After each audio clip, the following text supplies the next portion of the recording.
I feel the Philadelphia Eagles are dark horse Super Bowl contenders going into the 2020 NFL season, right? Now, one of the biggest reasons why I believe that the Philadelphia Eagles are a Super Bowl contender is because not only do they have one of the best rosters in the NFC if they're able to stay fully healthy, but in my opinion, they have one of the best coaching staffs in the NFL. I mean, Doug Peterson and his staff has been absolutely sensational over the last couple of years. I mean, their ability to make adjustments on the fly is really, really impressive. I mean, the Philadelphia Eagles have been one of the more injury-prone teams over like the last 2-3 NFL seasons. And despite all the injuries that they face, Doug Peterson and his coaching staff, they still find ways to come together, make adjustments, and make it to the playoffs. I mean, last season, their best wide receiver was Greg Ward. And Greg Ward was playing in the AAF, right? So, I mean, even you can go back to the year before that. 2018, they went to playoffs with basically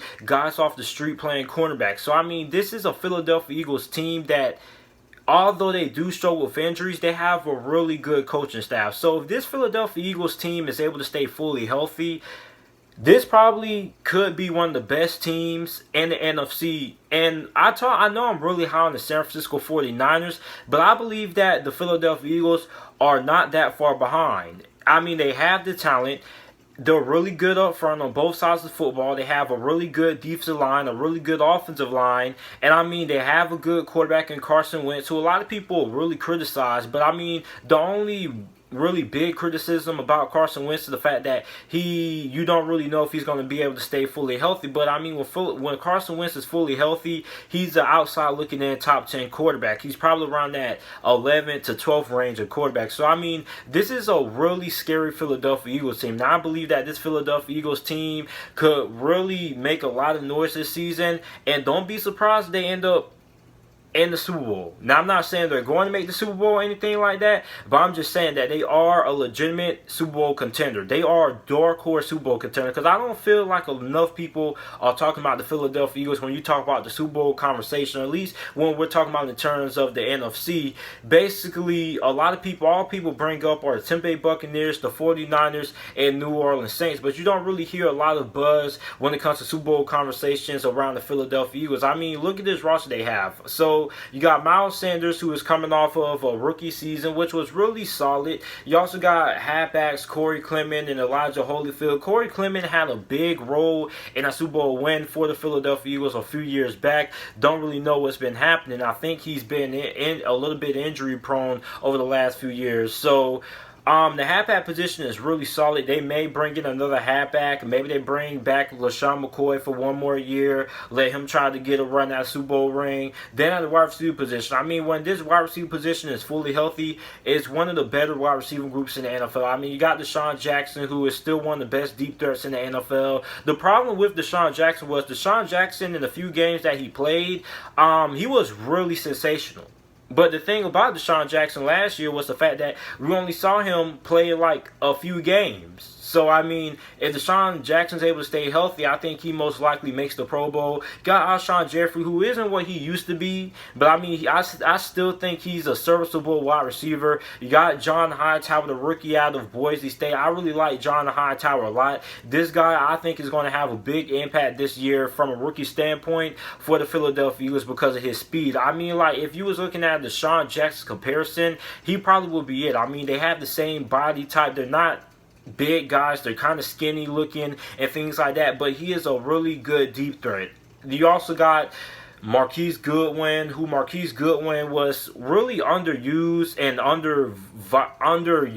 not really used that much for the 49ers, so they pretty much traded him away to the Philadelphia Eagles. You got another guy who has a lot of speed. Then you also got Greg Ward Jr. Greg Ward Jr. was probably the best wide receiver who the Philadelphia Eagles had on their roster when they were going into the playoffs. Then you also got J.J. Arcega right side. You got Jalen Reagor, the rookie that they drafted in the first round of this year's draft out of TCU. So, I mean, this wide receiving core is fully loaded. But I think what makes this Philadelphia Eagles team a legitimate Super Bowl contender and a dark horse to win the Super Bowl is because of how good they are when it comes in terms of the offensive line. I mean, a lot of people nowadays, like, they only focus on the skill position and things like that, but nobody really pays attention to how good a team is going to be when it comes to their offensive line. I think offensive line is probably the most important part of determining if you're going to be a good team, a bad team, or a Super Bowl contender. When you look at the Kansas City Chiefs and the San Francisco 49ers last year, both of those two teams had two of the best offensive lines in the NFL. So, I mean, looking at this Philadelphia Eagles team at left tackle, you got Andre Dillard. You also got Prince Tega Wanku out of Auburn. Hopefully I pronounced his name right. Left guard is pretty solid. You got center Jason Kelsey, who is one of the best centers in the NFL. You got right guard Brandon Brooks.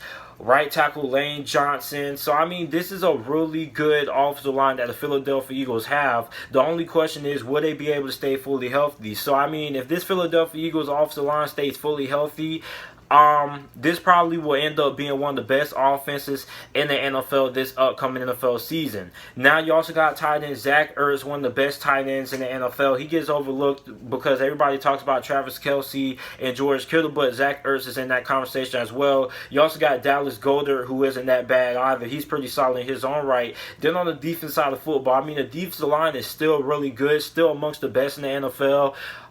You got Derek Barnett, who had 6.5 sacks last year. He could be a guy who ends up making the Pro Bowl. He could look to have double-digit sacks this upcoming season. So look out for Derek Barnett. You also got Brandon Graham, who, although he's a little bit up there in age, still really productive, 8.5 sacks last year. You also got Josh Sweat, who had 4 sacks there. Then you pick up Javon Hargrave and free agency, who, as a Steelers fan, I'm going to miss Javon Hargrave a lot. Javon Hargrave was a really good defensive tackle throughout his time for Pittsburgh, and he really improved a lot. So, I mean, this is a guy who not only is able to get after the quarterback, but he's also really good when it comes to his ability to stop the run. You got Fletcher Cox, who is still one of the best defensive tackles, one of the best interior defensive linemen that we have in the NFL right now. You also got Malik Jackson. Now, Malik Jackson played for the Jaguars.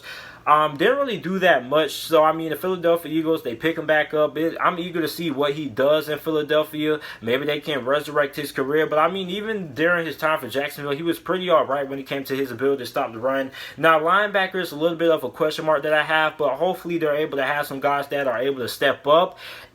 Then in the cornerback position, I mean, this is probably the best secondary that the Philadelphia Eagles have had in a while now. Although the secondary isn't all that, in my opinion, this secondary should be a lot better than what it has been the last couple of years, because basically the weak point of the Philadelphia Eagles defense has been their cornerback position. So they upgrade the cornerback position majorly.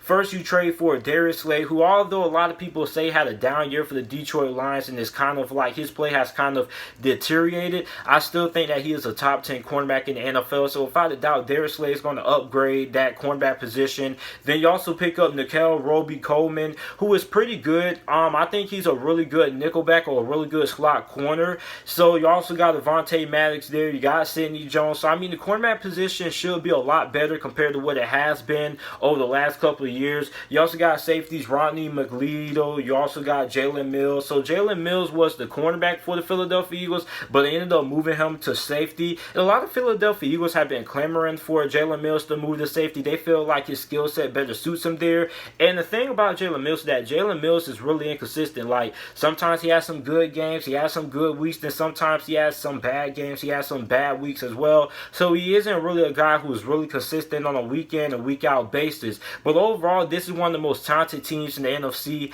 if they're able to stay fully healthy. They got one of the best offensive lines in football. You got a really good defensive line. You got Carson Wentz, who is a top 12 quarterback. So, I mean, this is a Philadelphia Eagles team along with their coaching staff that is a dark horse Super Bowl contender, and they can legitimately make a lot of noise in the NFC if they're able to stay fully healthy. And like I said, the thing that separates the Philadelphia Eagles from the rest of the teams and their divisions, the fact that, you know, they have the best coach in their division, and although no team in that division in the NFC East has really repeated as back-to-back champions in that division, I like the Eagles to break that trend. I like the Eagles to win the NFC East division because we don't really know what to expect out of the Dallas Cowboys. We know they got Mike McCarthy, but I still don't really know what the verdict is on the Dallas Cowboys. Then you got the Washington Redskins. I think the Washington Washington Redskins are a little bit overlooked. And then you got the New York Giants, so I don't really think the New York Giants are going to do that much. So I mean, this is a division, in my opinion, that is the Philadelphia Eagles to lose. So I mean, I think the Philadelphia Eagles are going to be able to win this division pretty easily, in my opinion. Dallas may give them a little bit of a run. I think the Washington Redskins are probably going to push them because of how good they are on the defensive line. But overall, this is a Philadelphia Eagles team that probably should end up being a back-to-back champion in that division. And this is a Philadelphia Eagles team that, if they get into the playoffs, they can make a lot of noise. I mean, if they're able to stay fully healthy, this is a team that, without a doubt, could end up winning the Super Bowl this year. And this is why the Philadelphia Eagles, in my opinion, are a dark horse Super Bowl contender. So let me know what you guys think about the Philadelphia Eagles down in the comment section down below. Make sure to like the video, subscribe to the channel for more NFL videos and content. And thanks for watching.